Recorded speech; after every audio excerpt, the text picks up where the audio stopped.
Hola, hola, ¿cómo les va? Bienvenidos, buenas noches para todos. Un nuevo jueves aquí en la pantalla de BTV y estamos para compartir con todos ustedes estos 60 minutos de debate. Hoy en Tarjeta Roja vamos a hablar de la rendición de cuentas que entró al gobierno, que ya tuvo algunos cruces importantes a nivel político, por ejemplo, en la coalición republicana, porque Cabildo Abierto terminó acompañando al Frente Amplio y por eso la rendición, en artículos que para el gobierno eran importantes, pasa ahora con la aprobación a la Cámara Alta, a la Cámara de Senadores. También vamos a hablar de otro tema que, bueno, es importante y fue uno de los matices tal vez de la campaña electoral más fuertes. Tiene que hablar con la pobreza, tiene que hablar con la desigualdad y obviamente tiene que ver con, bueno, cómo el gobierno se plantea y hoy se para frente a esta situación, teniendo en cuenta que se hizo mucho énfasis en el trabajo en la primera infancia, el trabajo con aquellas familias que están en la situación más crítica y más vulnerable en este momento, y también porque hubo muchos cruces, ¿no? A propósito, bueno, del índice de pobreza que se generó en la administración pasada y cómo queda planteado esto para este nuevo gobierno después de haber pasado estos primeros 100 días. Vamos a comenzar hoy, tenemos caras nuevas en el caso del Partido Nacional hoy, que en un ratito vamos a estar saludando, pero vamos a empezar con Marcos Perrachón, que es ya una cara firme de esta tercera temporada. Bienvenido, Marcos, ¿cómo andás? Bien, la verdad que un gusto estar acá y bueno, qué lindos temas que tenemos para debatir, hay muchísimo para hablar, pero bueno, vamos a ver para cuánto nos da en esta hora de debate. Bueno, muy bien, que vos digas que hay mucho para hablar ya me asusta, porque es de los hombres que más habla sin ningún tipo de dudas. Niro Vázquez, bienvenido, ¿cómo te va? Muchas gracias, un gusto volver a estar acá en mi segundo programa, segundo debate. El anterior fue colonización y bueno, espero que tengamos un lindo debate picado, pero bueno, que podamos mantener una altura como pasó la otra vez. Muy bien, bueno, Niro, que ya estuvo, exacto, el día que estuvimos hablando sobre, bueno, lo que pasó en colonización, la compra de aquel campo, en esa misma jornada renunciaba finalmente después el presidente del Instituto Nacional de Colonización en ese momento, ¿no? Después de toda la polémica que se había instalado.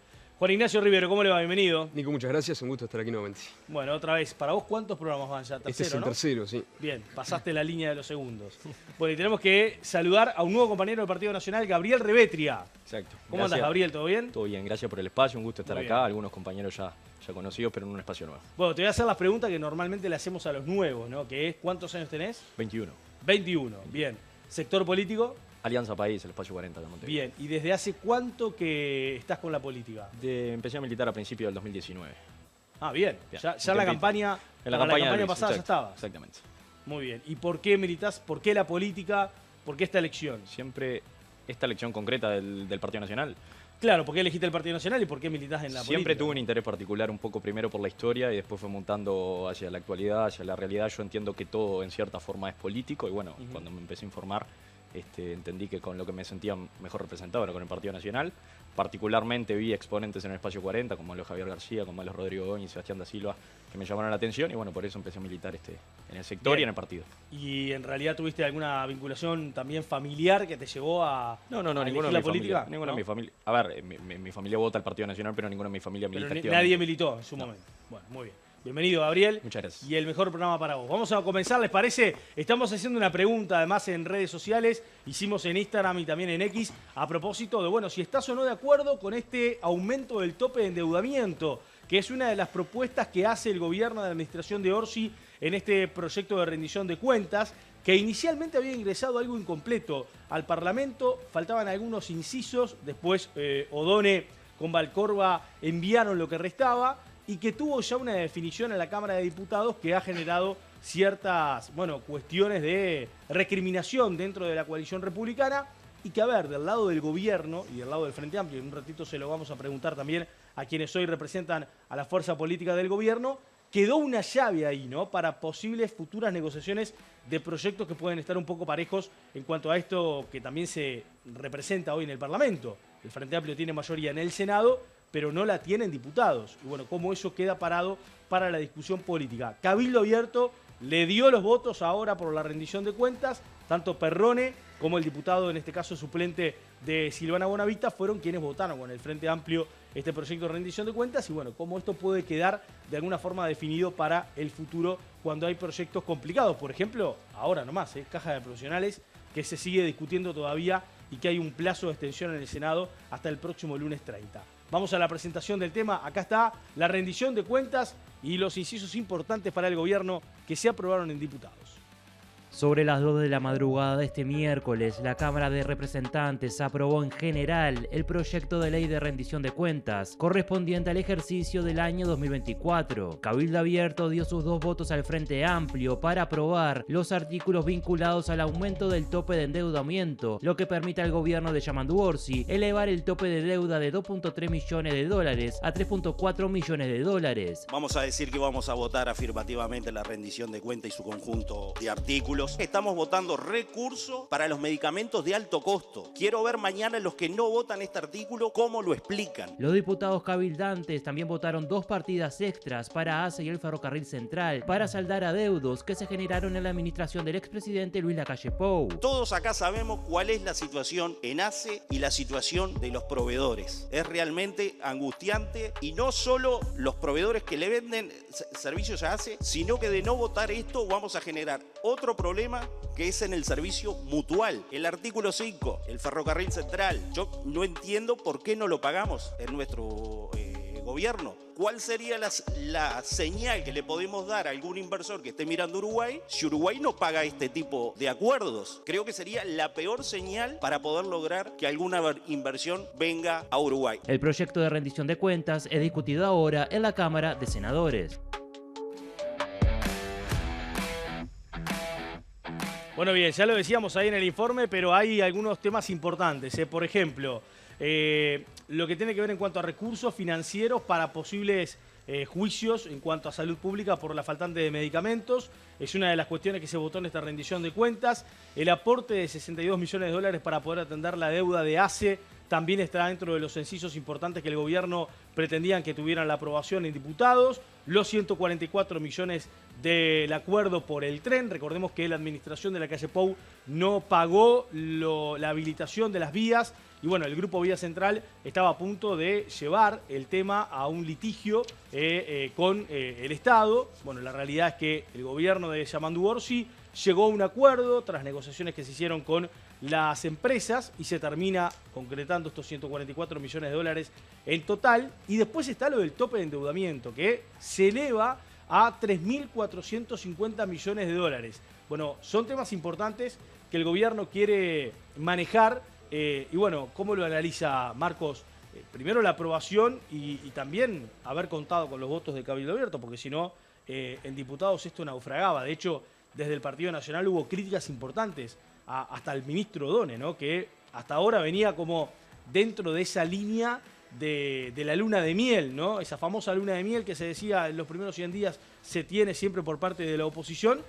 Con O'Donnell venía la luna de miel, pero ya hubo algunas críticas fuertes en diputados. Sí, a ver, para mí hay una gran hipocresía por parte de la oposición en esta situación, porque hay una doble irresponsabilidad. Hay una primera irresponsabilidad que se realiza en la finalización del mandato de gobierno, dejando un montón de deudas impagas y dejando un agujero bastante grande en el Estado uruguayo. Y después, de nuevo, una gran irresponsabilidad que después de terminar la campaña electoral no ponen los votos para pagar las deudas que ellos mismos dejan. Entonces creo que hay que centrar la discusión en la realidad en la que estamos discutiendo. Este aumento del endeudamiento y estos artículos, la amplia mayoría, es para hacerle frente a gastos postergados por el gobierno de Luis Lacalle Pou, que no se pagaron en tiempo y forma en el 2024 o en el 2023. Y además es para hacerle frente a una falta de financiación que va a tener el Estado por el adelantamiento de los pagos de los impuestos de las empresas públicas. Entonces creo que hay que tener eso sobre la mesa. Creo que es una gran victoria política para el Frente Amplio, que en esta situación donde no tiene mayorías parlamentarias logra generar acuerdos y convencer a otros actores de la política de lo que parece ser racional, que es que el país pague sus deudas. Deudas que, repito, contrajo el gobierno anterior y no pagó. En esta visión de la responsabilidad del Estado, un discurso que tanto le gusta al Partido Nacional y al Partido Colorado, me parece muy contradictorio con esta actitud de cuál era la solución que estaban proponiendo. ¿No pagar al Ferrocarril Central? ¿La solución acaso es que ACE siga generando deudas y que siga sin haber medicamentos en los hospitales? ¿Esas son las soluciones de Estado que estaban proponiendo? Porque eso es lo que viene a solucionar el proyecto del ministro Done. Que el Estado uruguayo se pueda hacer cargo de los errores o de los incumplimientos que deja el gobierno anterior. En ese sentido creo que fue una buena victoria política para el Frente Amplio y que también demostró que tiene la capacidad política de, sin mayorías en una de las cámaras, lograr, haciendo política, pasar proyectos que son buenos para el país y que son necesarios también para la confianza de los inversores y para la confianza del mundo en el Uruguay, que va a cumplir con los compromisos que tiene, y ojalá podamos seguir trabajando en este gobierno, que confío en el ministro Donel que eso va a pasar, para volver a reducir esos endeudamientos, para tener unas finanzas públicas más sólidas, que no son las que nos dejó el gobierno anterior, lamentablemente. Gabriel, ¿vos qué opinás de esto que está diciendo ya Marcos? Porque directamente hay una crítica al Partido Nacional, porque se entiende por parte del Frente Amplio que eso que quedó de la administración pasada, ahora el propio Partido Nacional lo votaba en contra para que no se pudiera pagar estas deudas que había. Bueno, hay varias cosas que dice Marco que me parecen para destacar. La primera es que cuando él dice que hay la primera irresponsabilidad es que quedan gastos del gobierno anterior, es una cabal mentira. En todas las administraciones se deja algo para pagar, porque en un país donde la estabilidad institucional es seria y es sólida, hay gastos que se le dejan a la administración siguiente. Eso, digamos, lo hizo el Frente Amplio en el 2019 también y ha pasado históricamente en nuestro país. Entonces, decir que eso es un acto de irresponsabilidad, primero que nada, es una gran mentira. Lo segundo, en función de las cuentas que hay que pagar, es cierto que hay algunas cuentas de ACE, cuesta del ferrocarril central, lo veíamos en el tape, pero también, digamos, seguimos pagando cuentas de gobiernos del Frente Amplio, y eso me parece que se excluye en el análisis. O sea, si nosotros decimos que es una irresponsabilidad porque el gobierno anterior nos está dejando algo, bueno, entonces, ¿qué creemos? Pasaron 5 años en el medio y hay que seguir pagando cosas que vienen del gobierno del Frente Amplio. Entonces, esa narrativa de es una herencia maldita, me parece que se cae por su propio peso. La crítica va ahí directamente por lo del tren, porque hay algunos dirigentes nacionalistas que entienden que lo del tren ya viene de antes. Y hubo un cálculo erróneo, pero a ver, no es sorpresa en el Frente Amplio, digamos, lo mismo parece que les pasó con el Ante la Arena, calculan mal los costos de las obras que van a hacer, entonces el Estado uruguayo tuvo que desembolsar más dinero. Eso es algo que viene del gobierno del Frente Amplio. Es cierto que en esta administración se pagaron cerca de 350 millones con el tren, falta pagar y eso es algo que hay que hacer. Ahora, los niveles de endeudamiento que solicita el Frente Amplio son niveles de pandemia, endeudamiento de pandemia. Nosotros recibimos los gastos que venían del gobierno anterior y el tope que se pide es el mismo, y no lo digo yo, lo decía el ministro Don en Comisión de Hacienda y Presupuesto. Él decía que los gastos que se pide, es plenamente consciente que nos estamos endeudando a niveles de pandemia y que no se siente cómodo con esos niveles de endeudamiento. Él lo dice. Entonces yo lo que me pregunto es, ¿qué pandemia está enfrentando el Frente Amplio ahora? Porque si nosotros nos hicimos cargo de las deudas que venían de antes, ensanchamos ACE notoriamente, que es parte de lo que hay que pagar ahora. No nos olvidemos que atravesamos una pandemia, se expandieron los CTI, se expandieron las ambulancias, y eso hoy está consolidado y está a disposición de la ciudadanía. Se descentralizó el servicio y se expandió. Entonces, si nosotros tuvimos que enfrentar todo eso, yo lo que me pregunto es, ¿el Frente Amplio no puede afrontar las deudas estas que vienen? ¿Y cuál es la pandemia que tienen? ¿Para qué quieren todo ese dinero extra? Me queda la duda, si la pandemia que tienen para enfrentar, porque en estos 100 primeros días lo que ha acaparado la agenda pública son los escándalos. La renuncia de Cairo, la renuncia de Viera, la renuncia de Koch, el cierre de la Biblioteca Central y el desvío de recursos del Zunca al Partido Comunista. ¿Es para eso que quieren este dinero? No se entiende. Realmente, ¿cómo no pueden administrar deudas que incluso ya venían de su administración, que son totalmente típicas, no las pueden administrar en este marco y piden un endeudamiento absolutamente excesivo? ¿Niro? Bueno, primero que nada, continuando con lo que decía Marcos, es sin duda un triunfo político para el Frente Amplio, que enfrenta por primera vez en bastante tiempo una rendición de cuentas sin mayorías parlamentarias, siendo el oficialismo, ¿no? A mí me preocupa que el planteo de distintos colorados, como Schipani, planteen que la decisión de Cabildo Abierto en acompañar al Frente Amplio está mal porque perjudica la unidad de la coalición republicana. Schipani le preguntan, y esa es su respuesta. Bueno, yo discrepo con lo que seguramente respondería Schipani sobre si está bien o mal votar, pero no me podés decir que está mal o bien votar algo porque debilita la unidad de una coalición que ni siquiera es un partido político. A mí me parece bastante bajo el nivel del diputado. Por otro lado, a ver, el gobierno nacional va a afrontar deudas que no tenía previstas, que se fue enterando incluso bastante tarde, porque por ejemplo en diciembre nosotros no sabíamos un montón de gastos que estaban comprometidos que después nos fuimos enterando al correr de fines de enero y de febrero. Por ejemplo, bueno, tenemos 2.600 millones de pesos en impagos de ACE. Después tenemos los medicamentos de alto precio. Se triplicó desde 2019 la cantidad de gastos que están impagos hoy en día. Son 5.800 millones de pesos. Tenemos el ferrocarril central, que nos íbamos a ir a juicio internacional. O sea, era evidente que había que pagarlo. Me parece que es razonable y no se debe cuestionar. A mí lo que me llama la atención es una cuestión más teórica sobre lo que hablaban en 2019, ¿no? En 2019 teníamos un déficit fiscal del gobierno central con BPS de 3.4%. El gobierno nos entrega en 3.3%. Y si ajustamos el déficit fiscal por los adelantos de impuestos y por los y por el postergamiento de pagos, se ubica en 3.8%. La diferencia es que en campaña electoral de 2019 nos planteaban luces rojas, nos planteaban un país en crisis económica, nos planteaban que estábamos en una situación crítica. Ahora, es más, quitemos el adelanto de impuestos y la postergación de pagos.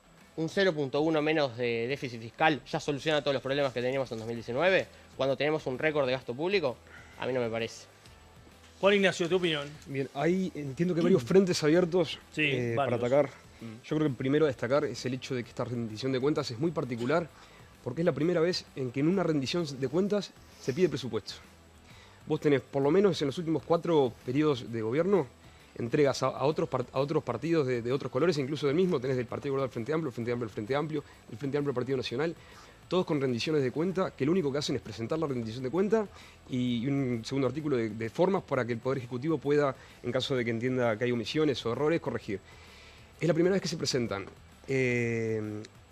cuestiones de refuerzo presupuestal, 3 artículos, el del Ministerio de Salud Pública, el de ACE y el del Ministerio de Transporte. Tenemos un estancamiento a un programa de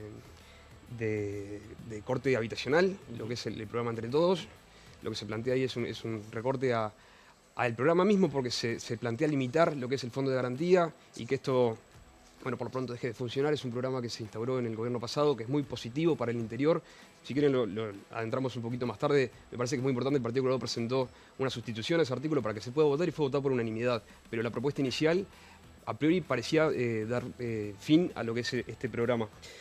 Y después lo que tenemos es un aumento al tope de deuda. O sea, todo esto en una rendición de cuentas que pareciera que no aplica al caso, ¿verdad? Porque tenemos en unas próximas semanas la presentación de la ley de presupuesto y es ahí donde se tienen que tratar estos temas. Y es ahí donde se tiene que discutir si es o no necesario un presupuesto para este tipo de estado de situación crítica que plantea el gobierno. Entonces, nos adentramos en lo que son los artículos, los de refuerzo presupuestal, completamente innecesarios, no solo porque se pueden tratar más adelante, sino por el hecho de que no son urgentes.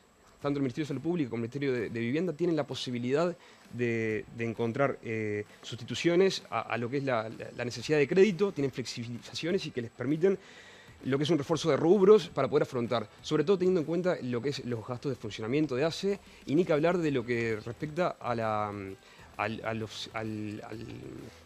las resoluciones judiciales. Estamos hablando de que esto es histórico y que el Ministerio de Salud Pública siempre afrontó y siempre pagó los medicamentos que se terminan fallando a favor de los denunciantes. Estamos hablando de posibles juicios, ¿no? Sí, también para adelante, pero esto es algo que sucede y digo, no hay un problema en el flujo. El sistema funciona, no hace falta que vengan con un resumen con una rendición de cuentas a presentar un esquema de crisis cuando en realidad no es tal, no hay una urgencia real. Incluso hablando del ferrocarril, porque tenemos que tener en cuenta que lo que sucedió con el ferrocarril es que se hace un contrato y se realizan luego 3 adendas para modificar este contrato. 3 adendas cuando la tercera es esta última que se resuelve con el gobierno de nuestro actual presidente y se plantea un incremento de 24 millones de dólares adicional que totaliza los 144. Lo cierto es que en este escenario el ferrocarril central como tal, como un pendiente de pago del Estado, no es una crisis. Porque incluso no solo el Tribunal de Cuentas presenta un informe en el que dice que no es un gasto excesivo ni anormal que no puede afrontar el Ministerio, sino que además vos tenés que el Ministerio ya realizó pagos al ferrocarril, al grupo consorcio que es el que se encarga del ferrocarril central. Entonces, se encuentra una incongruencia porque ¿qué pasa? Vos estás teniendo a un ministerio que te pide plata para poder hacer un pago que ya hizo antes de que se vote si se va a aprobar o no. O sea, estás pidiendo plata que supuestamente no tenés, pero resulta que estás pagando. Entonces, una verdad a medias. Para vos, ¿por qué en esta rendición de cuentas el gobierno agregó lo del tope de endeudamiento, por ejemplo? Yo creo que se agrega en esta rendición de cuentas porque justamente es para hacerle frente a los problemas que deja el gobierno anterior, que es el que está rindiendo cuentas, del que se está rindiendo cuentas en esta rendición de cuentas. Gabriel recién decía que todos los gobiernos postergan gastos o que todos los gobiernos siempre dejan cosas a pagar a futuro, y eso es verdad. En un Estado de derecho, en un Estado como el que nosotros nos jactamos de tener, siempre uno proyecta a largo plazo. Ahora, una cosa es las inversiones que dejó el Frente Amplio, una cosa es el ferrocarril central, que fue un proyecto a largo plazo, las construcciones de las plantas, que fueron proyectos a largo plazo, que son inversiones o gastos a mediano y largo plazo, y otra cosa es ir a la chiquita, al recorte del número a número, para hacer esto que comentaba Niro y que comentaba Odone, de tratar de maquillar el déficit.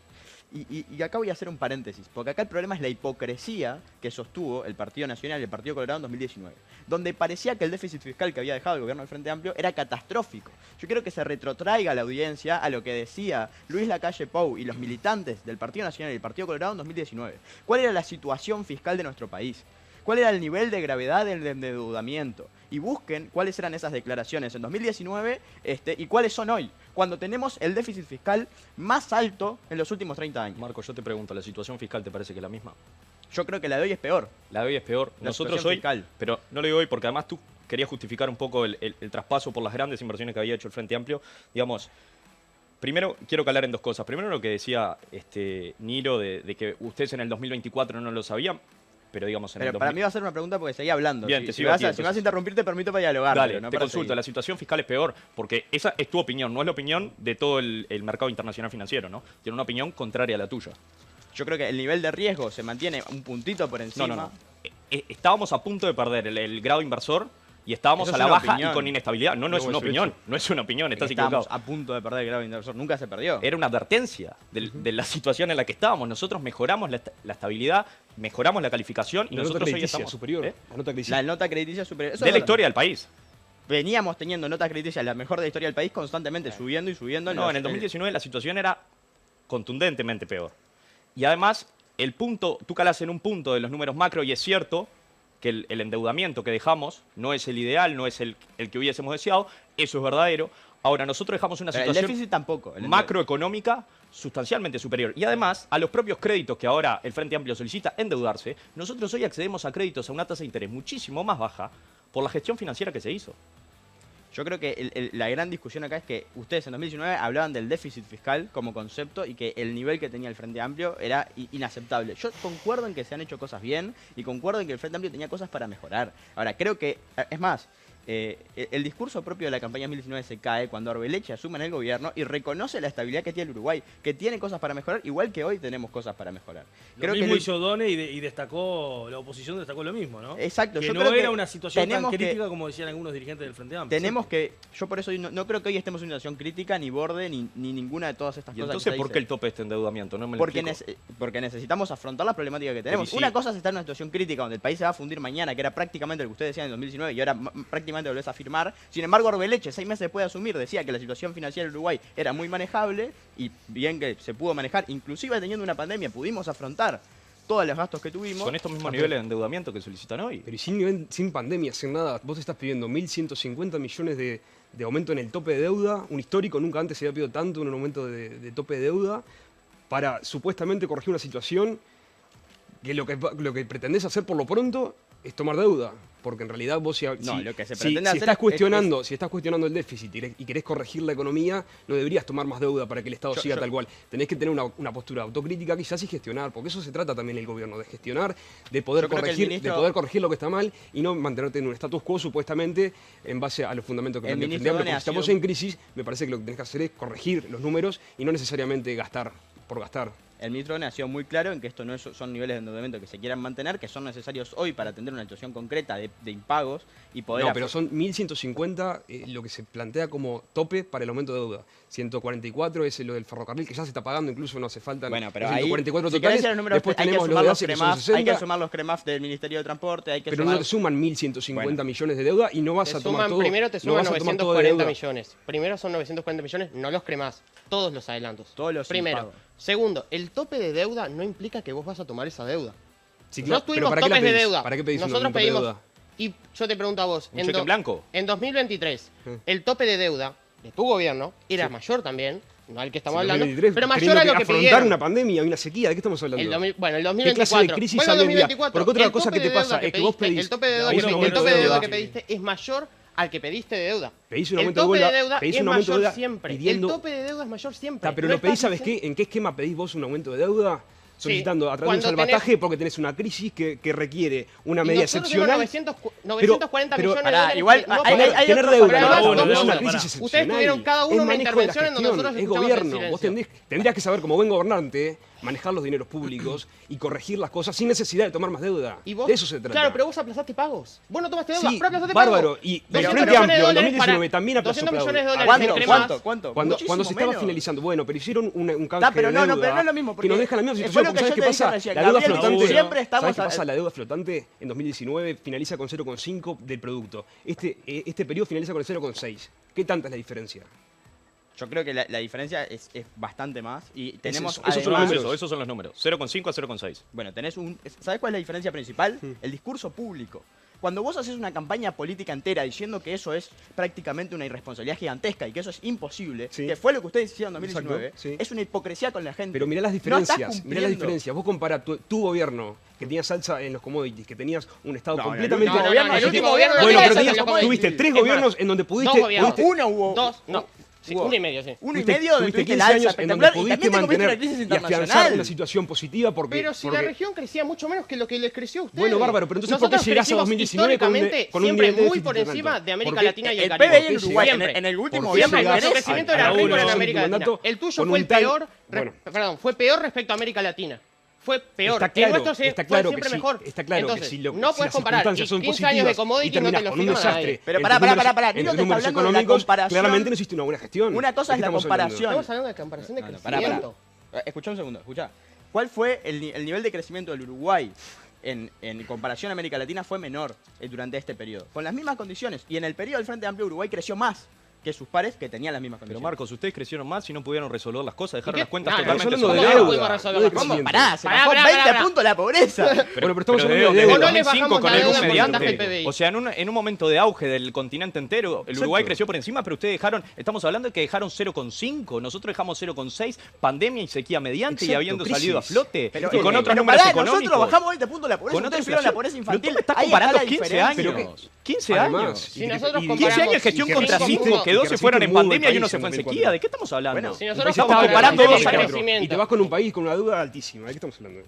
Bueno, La deuda altísima. Y ustedes dejaron una la de más ustedes alta es todavía. 8.5% Una de la pandemia y misma. una sequía Que es siendo razonable, ejemplo pero en que la es razonable. región. ¿De El qué tema estamos es el hablando? discurso. Vos tenés un discurso Por hipócrita favor, que por planteás que en favor. 2019 Pero nos íbamos compará a ir a regional. crisis, que íbamos a ir a crisis, y nosotros te planteamos, ok, tenés esta Uruguay deuda que es creció menos que el razonable, nivel pero no regional. podés- Comparar nivel regional, y justamente vos lo decías. ¿Cuánto crece Uruguay? ¿Cuánto crecen los demás después de la pandemia? el debate está fue un éxito. interesantísimo, No, pero tengo que hacer una pausa. no. Esperen ¿Cómo que lo un fue? El crecimiento segundo. de Uruguay a Un comparación de la segundo. región pospandemia Hoy me es falta peor. el silbato, ¿eh? Sí, hoy me falta. El silbato y las tarjetas tienen que volver, ¿eh?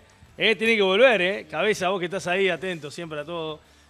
Hoy faltaba Hoy sí el que es silbato. epicónico. Meter un silbato y cortar acá esto es como, bar, hay que decir. Bueno, vamos a la pausa, ya seguimos, dale. Está intenso, pero hay que hacer la pausa. Dale.